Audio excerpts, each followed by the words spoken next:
certainly to order, and those who their cameras are off in that certainly you'll have to weigh in for questions and or if you're prepared to move and support various resolutions as we move forward.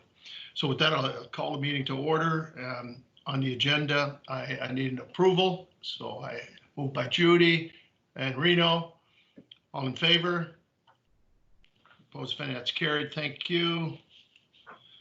Any announcement on conflicts of interest on the agenda as presented to us today?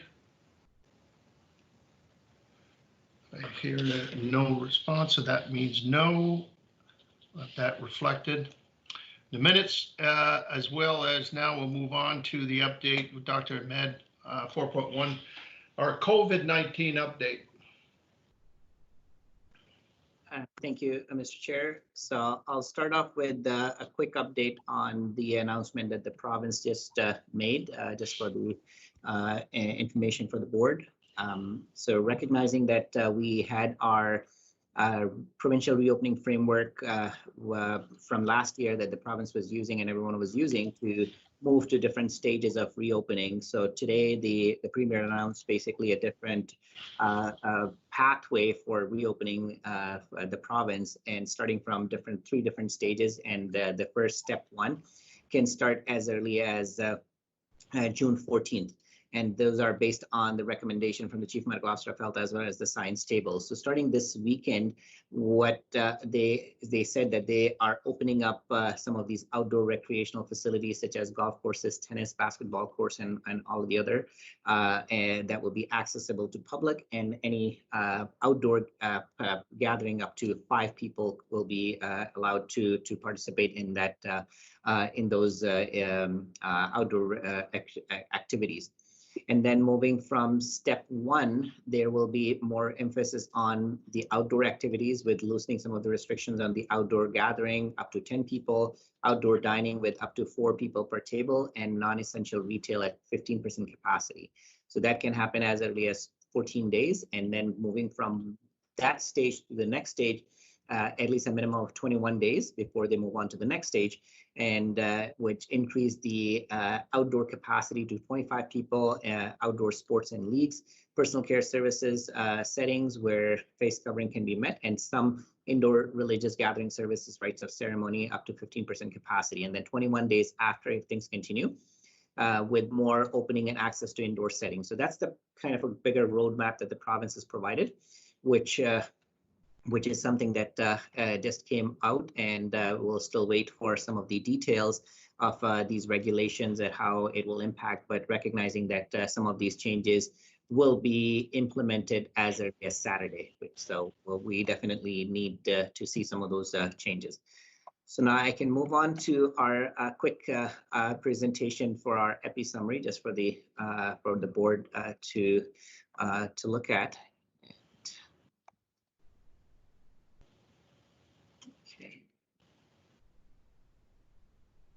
So you can see my presentation right now on your screen?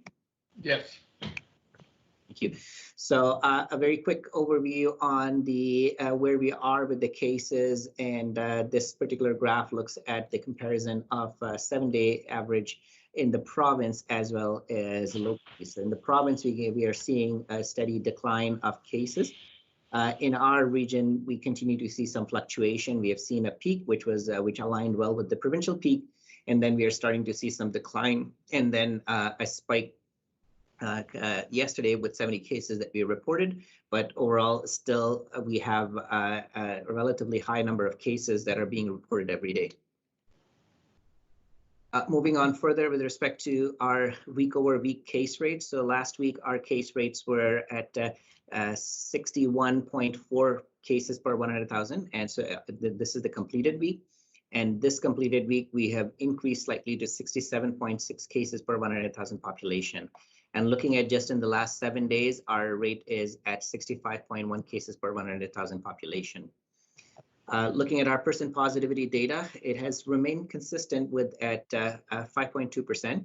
And the number of tests continues to be close to 5,000 tests a day that's happening. 5,000 tests a week that's happening. And overall, we have done in the region 345,152 cases tests were conducted in our region. Now, a quick look at the school age epi curve. So we can see that we have seen a peak with the cases in the school age children, and which dropped down and picked up a little bit. And now we're averaging still up to 5 cases a day, despite the school closure. And that can be attributed to some of the activities that school age children either are having outside of the school or contracting it from their home. With respect to where these cases are coming from, majority of these cases are coming from the city of Windsor, followed by the town of Essex, LaSalle, and this is just for the month of May, starting all the way from May 1st to May 20th, and while the rest of the municipalities are also listed here. From a proportion perspective, almost 3/4 of our cases are coming from the city of Windsor just in the last 7 days. And while the rest of the municipalities have a little share in every municipality. The age and sex distribution continues to be the highest cases in the younger age group between 0 to 29, recognizing that it just opened up, the vaccination has just opened up for that age group, while the rest of the age bands have their vaccination open for quite some time now. And among those age bands, we can clearly see the decline in the cases. So we're anticipating that with the opening of vaccine to the younger population, we'll see a decline in the in these age group as well.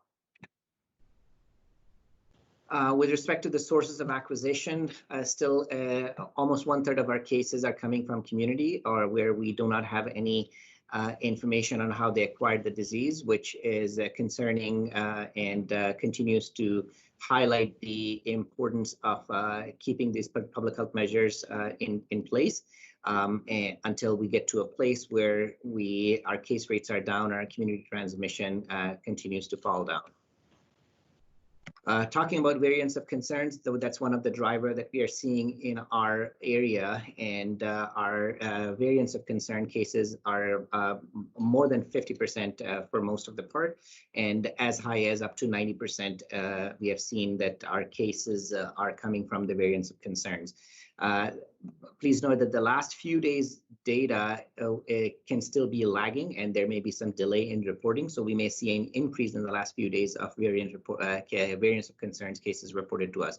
But on an average, if we see in the last couple of weeks, more than 70% of our cases are coming from variants of concerns, except for the last few days, which is always a huge risk for our community, because we know that variants of concerns spread very quickly, and it has the potential to lead to give us the fluctuation that we are seeing in our community, with high cases in one day, and then the other days we go back to where we typically should be. Our hospitalization and the provincial hospitalization, they're both going down, which is a good sign, showing the trend that our vaccination and our cases are declining, and as a result, our hospitalization and our healthcare resources are also getting better. And you probably have seen the notification that the province is now resuming back some of the non-essential services and gradually bringing it back, so which is a good sign for the community, and hoping that it will continue with the cases requiring hospitalization or the severity of the disease continue to decrease in our community. Similar picture in the ICU, overall declining trend in the province as well as in Windsor-Essex. The age and sex breakdown, no surprises. Majority of our cases that are lost to COVID-19 continues to be in the older age population. And our youngest person who died in our region was a man in his 20s. Looking at our case doubling rate, so just because of the last few fluctuations, our case doubling time has decreased, or came very close to the provincial average, and this is something that we've been doing well, and now we are coming closer to the provincial average, which is something that is a concern. Looking at our median R effective, which is stands at 1.01. So we have seen, again, just like the cases, it goes up and down. And more recently, it is at 1. And as we have talked about it, the R naught, when it's 1, that means every case is generating another case. And essentially, that means that the cases that we are seeing will continue to see the same rates.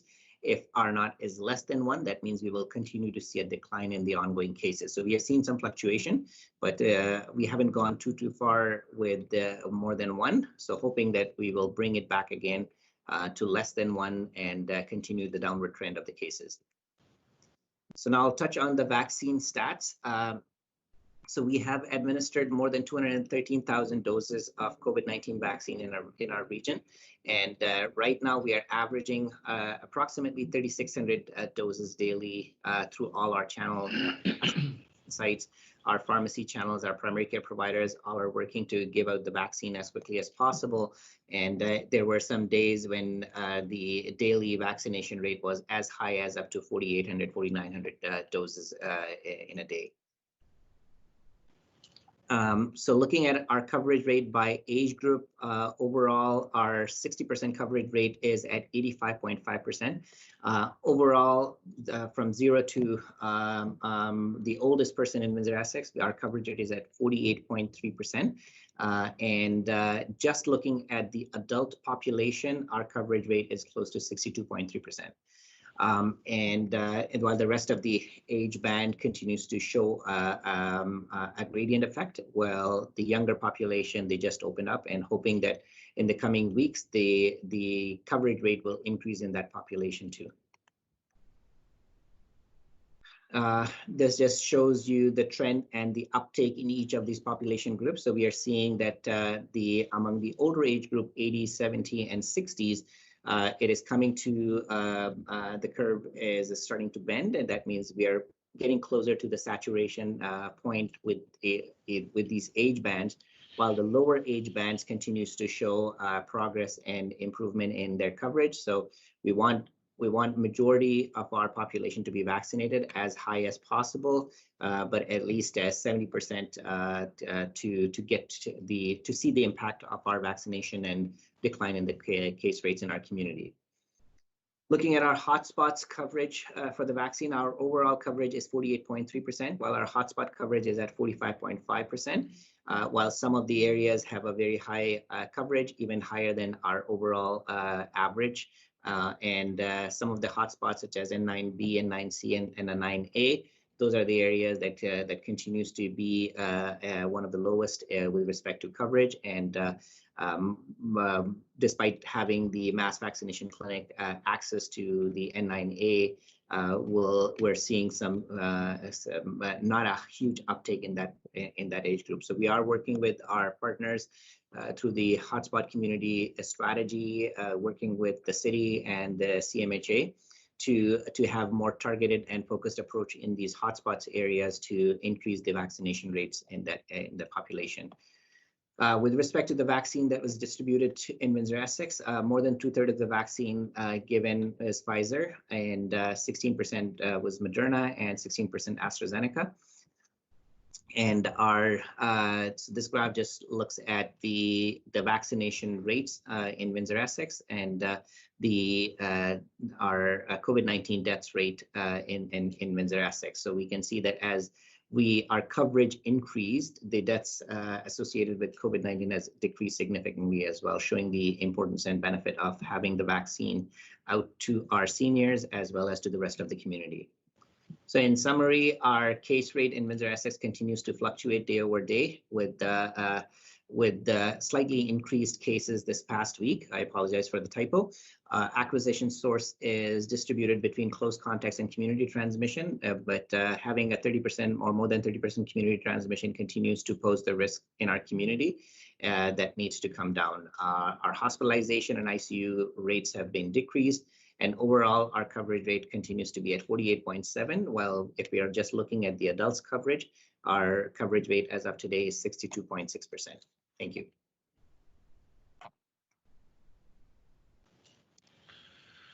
Excellent. Questions? Yes, Larry. Yes, through the chair to the doctor. Dr. Ahmed, on the younger people with COVID, the cases, are the cases on the rise with the younger people? Is that what you're saying, or no? So depending on the cases that we are receiving. So let's say if we are from a proportion perspective, that's the population that we are seeing most of the cases. So one of the rationale is because that's the group that has a lower coverage rate with vaccination, right? Because we just opened up vaccination for the younger age group. And so that's why we are seeing some of that. And that part of the other aspect is if they're not concerned about the vaccination, but maybe their behavior may be slightly different than what the older population is in terms of them coming in close contact or coming in gathering or whatnot, and leading to the distribution of cases in that age group. But yeah, overall, it's just a proportion of cases. So we're hoping that with access to vaccine, that should go down as well. Okay, just further to that, doctor, and the reason I'm asking this question, I have very young grandchildren. What is the youngest case right now? Do you know that? I think the youngest we have seen is even like in an infant, less than 1 year of age that we have seen in our region. And Felicia is there. I think she probably can comment. Felicia, do you have the information? Can you comment? Yes, I don't have a specific age, but Dr. Ahmed is right. We have cases in infants as well that we've documented cases that we followed in our community. Yeah, the reason I'm asking, I have a 5-year-old grandson and a 2-year-old grandson, and I'm concerned because they're outside playing all the time with the neighbors. So that's my concern. So thank you very much, doctor, for answering that. Reno? Thank you. With respect to the high-risk postal codes, do you know, like, in comparison to the rest of the community average, are we looking at half the uptake? Are we looking at a third? Do we know what, in comparison, what those numbers are like? You're muted, doctor. Sorry. Sorry, my apologies. I was just saying that maybe I'll just put this slide up for a quick review. And so basically it shows that, when we're looking at the N9A, N9B, and N9C, so it's close to 39.1%, 41%, while our overall average is 48.3%. So we're not too far off, but we still can do better. And I think that's what the key message is. And having access to some of the other community partners in these targeted neighborhood, I think that would be helpful for us to increase that coverage rate. Okay. All right, perfect. Thank you. So Dr. Ahmed, with the, now that the vaccines are coming at a nice pace, and I've seen, on the older group, obviously it's reaching nice numbers with, you're beyond that 70 now. Are you starting to see a leveling off, or where you're not getting the type of response to individuals that are in those senior groups? Yeah, so we are starting to see some slow uptake in the younger age group. So clearly our overall 60+ coverage is 85.5%, which is really good. And from a mortality perspective, because when we are looking at our region, almost all of our cases are coming from 60+ population. 96%, 95% of our cases came from that age group. So we got that population covered very well. But as we are going down into the younger population, we are starting to see that the uptake and demand is not as high as in the older population. So there may be several reasons for that. And we're hoping that, now that vaccine is readily available through all the channels, we are eliminating all of these barriers to increase access to all of them to get the vaccine. It's too early to say that if we are hitting a wall or the concerns about the vaccine hesitancy, but our clinics are still full with respect to what is available. We are anticipating that in the next few weeks we should be in a good spot, but then we'll have to deal with maybe more campaign or more awareness for the vaccine and urge people to get the vaccine in the next coming weeks. But right now our clinics are still full, and the demand is there with all the eligible population. Yeah, because the segue question to that would be, I know there's been a pretty good campaign in terms of different community leaders and medical professionals that have come on board, and the reasons why you should be receiving your vaccine. Any thought of trying to bring younger people to send that message out to their peers, how important it is? Because there are some, and I can get a good example is my 18-year-old granddaughter. She was fit to be tied. She wanted her vaccine so badly. When she got it, she was in tears, and it shows you that there are some in there with the fear of COVID and being held back, at home and so forth. There's, I think, an opportunity for us to send a message to our young ones. When we see the numbers that we've been hit with, it's coming from that group, and many of that group are also part of the essential workers working in grocery stores, the McDonald's and the Tim Hortons and so forth. And so just, I guess, a thought of maybe bringing a lot of youth to push their peers, get the vaccine. Yeah, in the beginning of the vaccination campaign, we did work with the university and on a program to talk about some of the vaccine hesitancy issue with the target audience in mind, that maybe we'll be reaching out to the younger population, early university going students and whatnot. But our team is looking into all of that option, and including Nicole is working through some of our community partners to target maybe the immigrants, and working through the Multicultural Council, and look at our opportunities to target those specific barriers, either language or access or everything else. So we'll be looking into all of that now that the vaccine and the mass vaccination clinics are at a steady pace.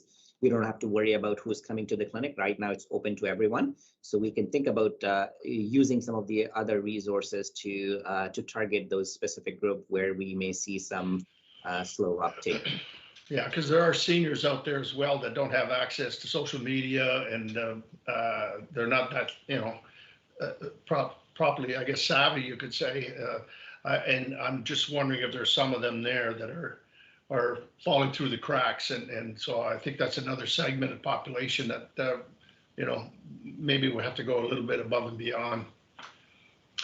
Ed Sleeman.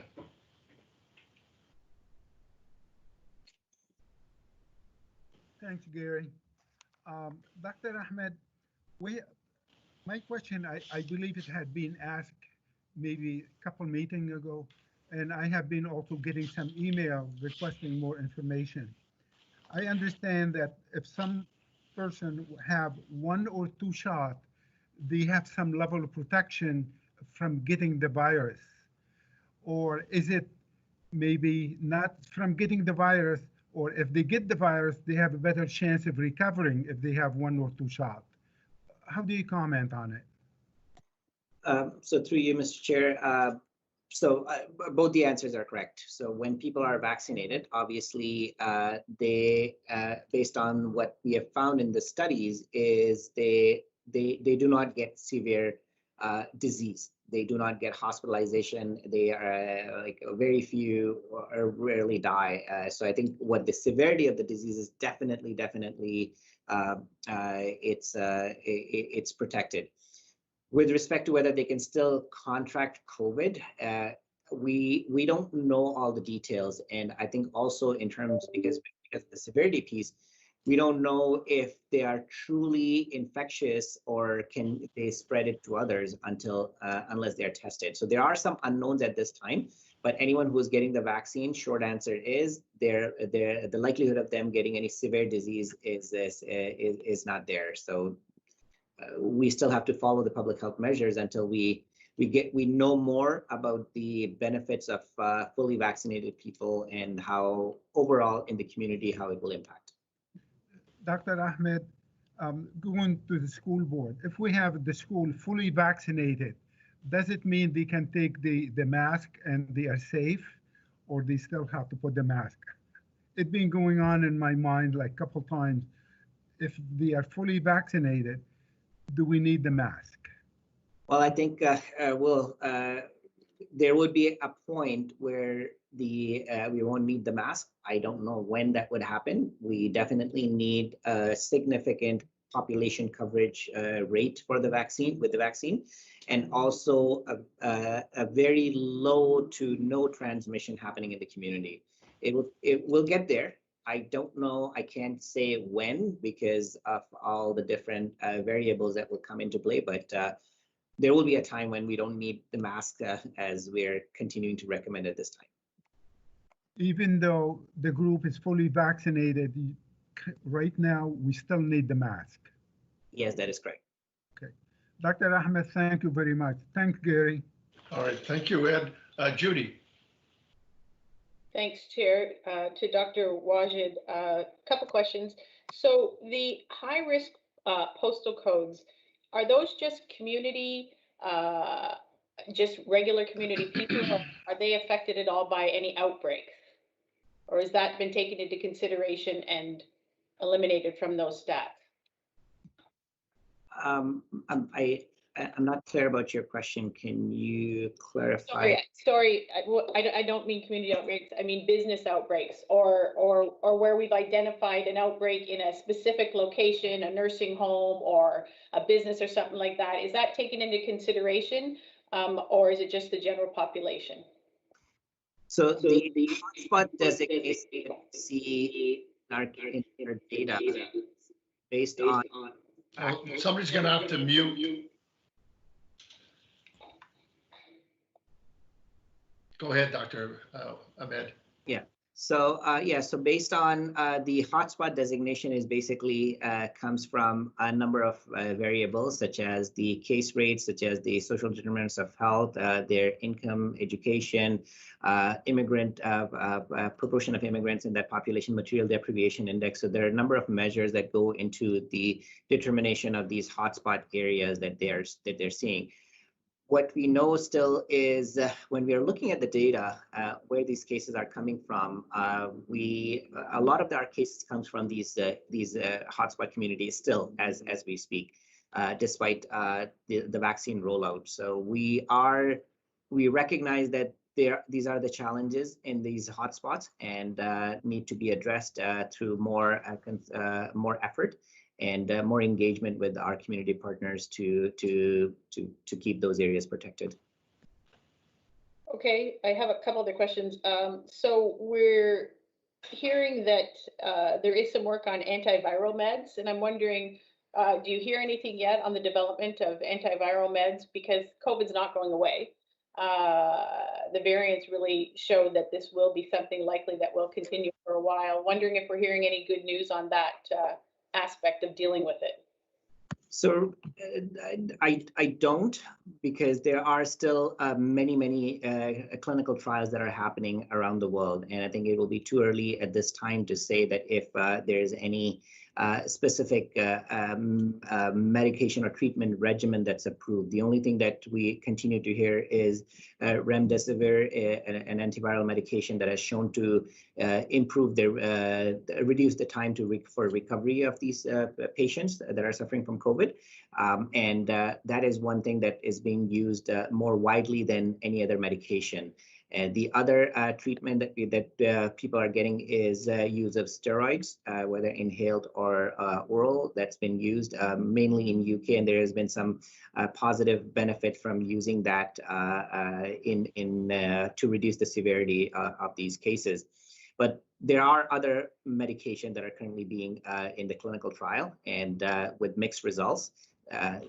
In some small trial, they show some effectiveness, others they don't. So it's still being investigated right now.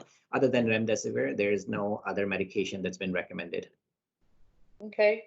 Thank you for that. And then wondered, are we hearing Gary, and I don't know, Dr. Wagen or Gary, on the status of Windsorites being allowed to cross the border for the second dose? Nothing on that? Well, all I can say is there's different views on that in particular. And I'll let Dr. Ahmed, because in terms of his expertise in that, the border issue, obviously that's a national national responsibility to deal with. I know some are pushing that go to the United States and get your shots and then come back and don't have to quarantine and so forth. But there's still some risk by doing that. Number one, I would say I would be certainly very supportive of it if we were still in a position where vaccines weren't coming. But that's not the case. You've heard earlier, Dr. Ahmed mentioned that some days they've gotten as high as close to 5,000 vaccinations done, and so even more vaccines are coming, and so forth. So for me, it's things are moving in the right direction for us. You look at our numbers; they're pretty good. And I think the health unit and plus all our partners are doing an excellent job here in delivering. So with that, Dr. Ahmed or anybody from the health unit, you're better experts than me, but I would still have some concerns because as we open up the border, it might be a little premature at this stage. Mm-hmm. Yeah, through you, Mr. Chair, I think I agree with you that the situation changed significantly, but we also know that they have excess vaccine that are not being used. So we are working through our MPs to get those vaccine brought here in Canada or in our community. That's the best way to do it rather than us sending our people. As Gary mentioned, from a risk perspective, so just compare our data versus what we see in Detroit, just the city of Detroit. Our coverage rate in the adult is, as I reported today, it's 62.7%, almost 63%. And last I checked at the city of Detroit, their coverage rate with at least one dose is at 33%. So you can see the difference in terms of what the potential risk could be, and so their public health department is really doing a good job in reaching out to these individuals, sometimes even door to door, just to offer them the vaccine. So it's a different issue from a vaccine uptake perspective. So and overall, I think our recommendations to the public is we want people to travel less because that helps to reduce the transmission of the disease. So for those reasons, I think it's too premature at this time to say that it is that necessary that we should open it up and go. I think the best option is we bring the vaccine here. So it would be helpful not only for us, but also for the entire province, because we're not alone in this. We need to get all of our communities vaccinated, and that's the plan that we are working through directly with our MPs as well as the province. Thank you, Dr. Ahmed. Thank you.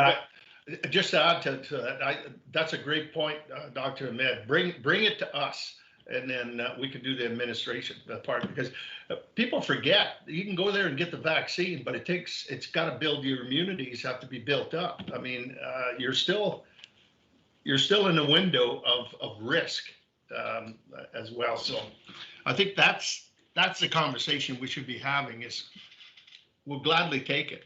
Bring it here. Thank you. Any further questions to Dr. Ahmed? I'd be remiss if I didn't ask this question. You know it's coming. For me, it's we have roughly 30 or 35,000 of our residents have received AZ, and there's still, the jury's still out in terms of if they're going to get their second shot of AZ or what's happening. And just for the benefit of our folks that are streaming, what is your take? Have you received any further information from the mix and match, or will they be an opportunity to get the second shot? So I can answer that question, Gary. So we are in conversation with the province right now to plan for the second dose. So the province will be offering both options. So initially they will offer an option for people to just finish the series using AZ for those who are willing. Recognizing that the risk decreased significantly if you haven't developed the VIT with the first dose. With the second dose, it goes down further. It goes down. I think last I heard was one in a million, and maybe it's lower or there, but it's really high. Like it's really low risk. So there will be a lot of people who would want to finish off their second dose and be done with, because we still don't have all the data from the mix and match study.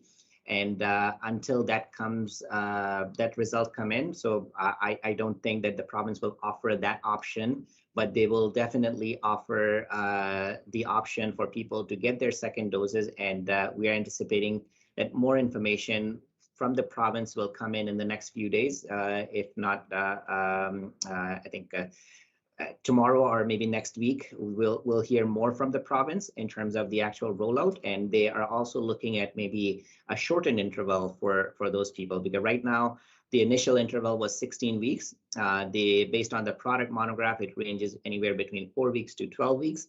And but we know that the 12 weeks duration has proven to be more effective. So that the talk is what would be the ideal interval, whether it would be 10 weeks, 11 weeks, or 12 weeks, or we want to reduce it further. So we are waiting for that final memo and consideration from the province through our Chief Medical Officer of Health, and we'll share. So stay tuned. In the next few days, we will give you the information on how to get your second dose. Great, I'm ready to book my appointment. All right, any further questions or comments? Then a motion to receive Dr. Ahmed's report. Judy and Ed, all in favor? Opposed, if any? That's carried. Thank you. All right, we'll move on to approval of minutes, regular board minutes of April 15th. Could I have a motion to receive those minutes? Joe, and I don't see everybody. Reno? Any errors or omission on those minutes as presented? Having heard none, all in favor? Opposed, if any? Those minutes are carried. Any business arising from those minutes? Don't see any. Then we'll move on to our consent agenda. And if I could have well, you know what? There's a couple of pieces here, but if I can have a motion to receive, and then I'll certainly ask if there's anything that certainly our board or administration want to lighten us on. So move receipt. Judy, Ed, all in favor? Opposed, if any? That's carried. And is there any information reports that the board wants to bring forward, or is there anything from administration you want to highlight? I think maybe that first one would be an important one.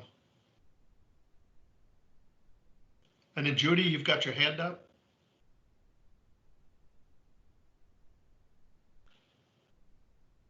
Oh, you're muted. I do have a question, but if they want to talk about consumption and treatment services first, I don't know. Well, yeah, I'll ask Teresa to give us that report. So it's just so you have the report in front of you, and it's really was the next step in completing the application, which requires the site location. So we are moving forward. We had a meeting with the advisory committee today, and we are going to, you're going to hear more about the community consultation process in June and July regarding some sites that we'd like to propose. So it will come back to the board, but we are moving forward, and today we had a little planning session about what the community consultations would look like, engaging stakeholders and, moving forward with that pretty quickly. Okay, thank you, Teresa. Judy, and then Reno.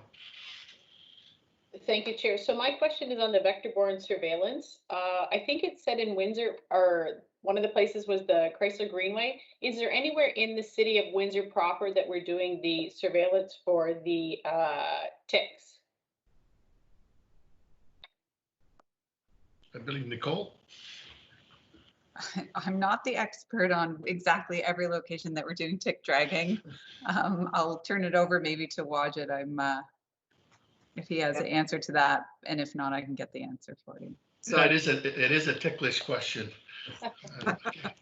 Well, we typically do it at the Ojibwe Park, and I think that's still in the city of Windsor. So that's what we do typically, and at a certain when you have a certain population of ticks identified, the surveillance it's not helpful because of we already know that they are here.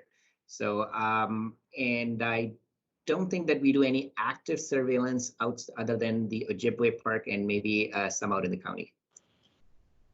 Okay. Thanks. Just want to be clear. Okay, thank you, Judy. Reno? Thank you. With respect to the overdose prevention site, I know that there was trouble sort of solidifying a short list of sites. Have those discussions gotten past that? I mean, I know you said that you're looking to bring sites forward, but have those been agreed upon with the owners and that discussion happen as far as leases or those types of things? So we have had discussions, and we're also working with our legal because, as you know, we'll be doing a consultation. It's not a done deal, so we have to make sure those legal agreements are in place, that we are not leasing a site at this time. We want to kind of hold the site pending community consultation and moving forward. So that background work is occurring, or has occurred, is in progress, but that's the best we can do right now because we're not planning on moving forward and committing to anything without funding in place. So are you moving ahead with one site with the public consultation, or is it reduced to 1 or 2 or 3 sites, or is it one site and then the public consultation? So we did have 3 sites we were considering, and we're down to 2 sites. So we'll do the public consultation on both of those sites and move from there. Perfect. And then assuming that the public consultation is able to happen between June and August, when would the expectation when would it come to the board and then city council roughly? Yes, so we expect to come back to the board in June for a recommendation about moving forward to the next step.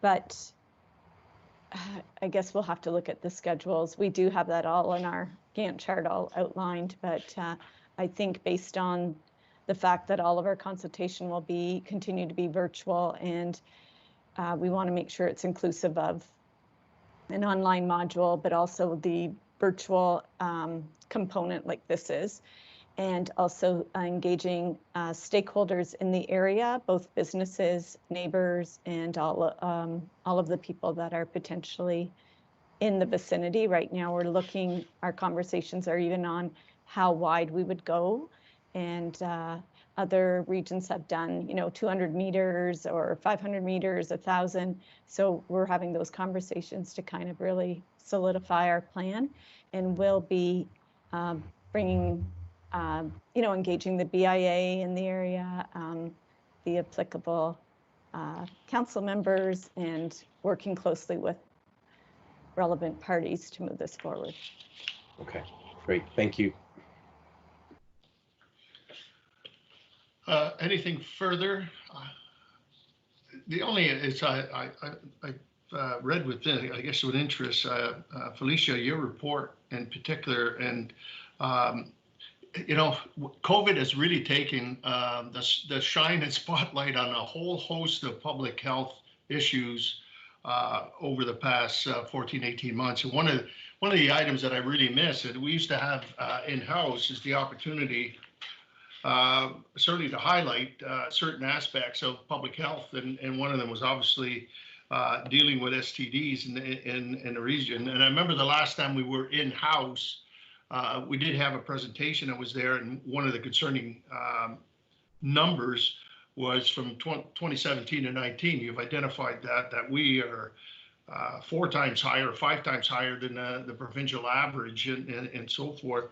I guess my question would be twofold. Number one, what are the numbers like if we've been tracking them, into 2020, 2021, and that, and also I think we need to. I think you've identified that we should maybe create more public awareness. I certainly agree with that. So I'll certainly turn it over to you if you want to highlight some of those pieces. Yeah, thank you, Mr. Chair. So yes, we are continuing to see. I don't have the exact numbers, but I can always pull that for this year. But I can tell you what we're seeing in our clinic, and that's one of our services that is still open, and we're seeing people because we identified as the need for treatment for syphilis, especially. And so we're seeing on any given week about 2 to 3 cases, sometimes 4 cases per week that are needed, requiring treatment, that are coming into service for us. So that trend is continuing to be very concerning. And so we recognize that, and we've been working hard within our team to try to create awareness, because that was one of the significant factors that came up when we did some consultation amongst our clients as well as our community partners. And it was a lack of awareness or the seriousness of what it means when if you contract syphilis, and how not just for the neurosyphilis and the different types of syphilis that could impact your health, your vision, dementia, and all of that, but also the congenital piece as well. It hasn't been so much of a concern for us in our community, but more so the neurosyphilis cases that we're seeing that affects the neurological system, like I've mentioned. And so we are meeting, we are connecting with our partners in the community that serve our priority population that we've identified, and trying to find opportunities to engage and create that awareness. We're having discussions even as early as yesterday with our internal team, our communication team, to come up with a campaign that can grab the attention of the audience, our community, and highlight the important work of what needs to be done. The significant challenge that we're seeing right now is with the contact tracing, our ability to identify contact. And that's just because of how people are able to meet up with partners anonymously, and then they don't have information, they don't know those people, and it's become easier and easier with COVID to just go on your phone and identify the partner and hook up and then be done. And there's not that ongoing relationship that would have facilitated that contact, because it's important to identify contact, to get them tested, to treat them, and that's how we can keep the case rates from increasing, just like it is with any infectious diseases, is that testing and treatment, identifying contact. So we're doing a lot of work, so more to come, and there will be an opportunity once things are coming in place. We have a short-term goal and we have long-term goals, and I'll be more than happy between me and my team to present again to the board. All right, thank you very much, Felicia. Any further questions or comments? All right. We'll move on to 7.2, the recommendation and reports. It's the Healthy Babies, Healthy Children. And I believe both Nicole and Laurie will present or bring the report forward. Sure, I'll start and then maybe turn it over to Laurie. So the report is fairly self-explanatory. As most of you know, our Healthy Babies, Healthy Children program is a 100% funded program through the Ministry of Children, Community and Social Services.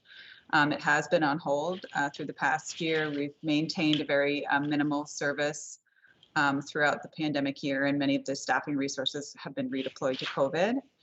The Ministry of Children and Community Social Services did inform us that they are looking to restart these programs and bring it up to full service for this year, which begins April 1st through March 31st of 2022. And each health unit was asked to develop a plan to identify how we will deliver the HBHC services, recognizing that many of the nursing staff supports may still not be available.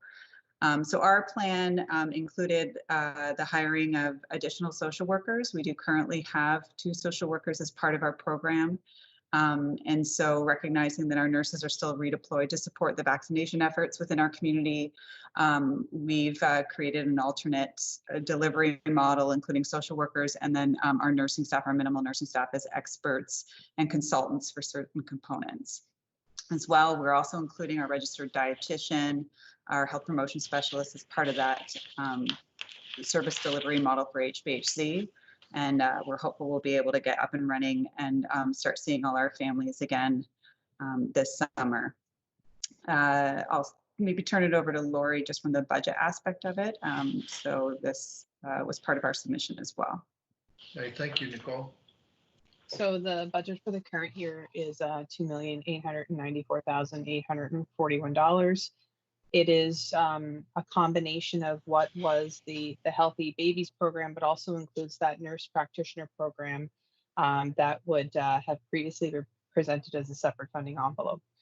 As you can see on page 20, and as you travel throughout the course of 2021-2022 fiscal year, the FTEs will, the nursing FTEs will be grading down to 4 in that Q1 period, and the social work FTEs will be grading up to 10.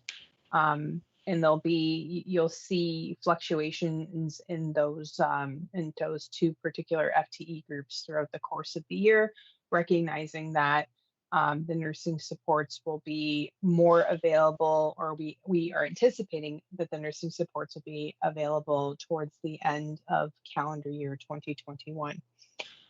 The operating budget, there's some notable changes from what was presented in the previous year, and really just to help support the current service delivery, or the service delivery model being proposed.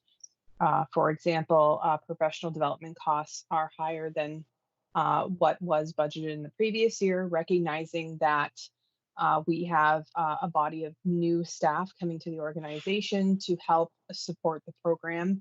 And as well, going into Q3 and Q4, a reintegration of nursing staff that may have supported the program previously that will require support to reorient to the program. In addition, program supply costs are anticipated to increase $66,159 over the prior year. There's continued efforts to make this program more digital, providing supports for individuals to work from home, as well as supports to allow staff to document in the field when they are out at home visits. And those are the significant factors impacting the budget and the current year. So on page 21 at the bottom, there's a motion that we're requesting that the board approve the budget for this program for a total of $2,894,841 for the period of April 1, 2021 to March 31, 2022. All right, thank you, Lori. Any questions or certainly any comments? If not, then I need to move her prepared to move it, Judy and Reno. No further questions or comments, all in favor? Opposed, if any, that carries.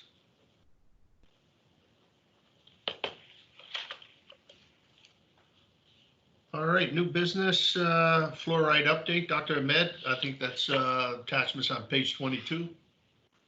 Yep, thank you, Gary. So it's just we received a communication from NWIN about the plans for the fluoride reintroduction. So the details are in the report, but basically there has been some delays due to the COVID pandemic in the reintroduction of the fluoride. They're on track to reintroduce the fluoride in November 2021 after doing all these studies and analysis to ensure that it's not interfering anything with their lead pipes and the program that they're running. So it's just an update on the status of reintroduction of fluoride in Windsor-Essex. All right, thank you. Questions or comments? I've heard none. Then motion to receive the report. Larry, Ed, all in favor? Opposed, if any, that's carried. All right. 9, we have letters and resolutions. If we could have a motion, I believe the one from MP Moss, I think that's been dealt with. That's done, actually. And what recommendations do we have here? We'll look to administration on the Peterborough Public Health.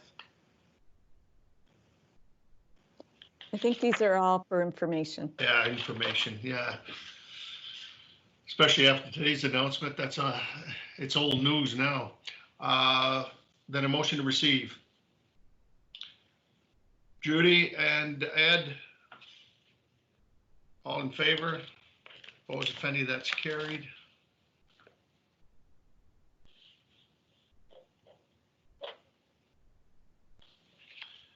And okay, now we move on.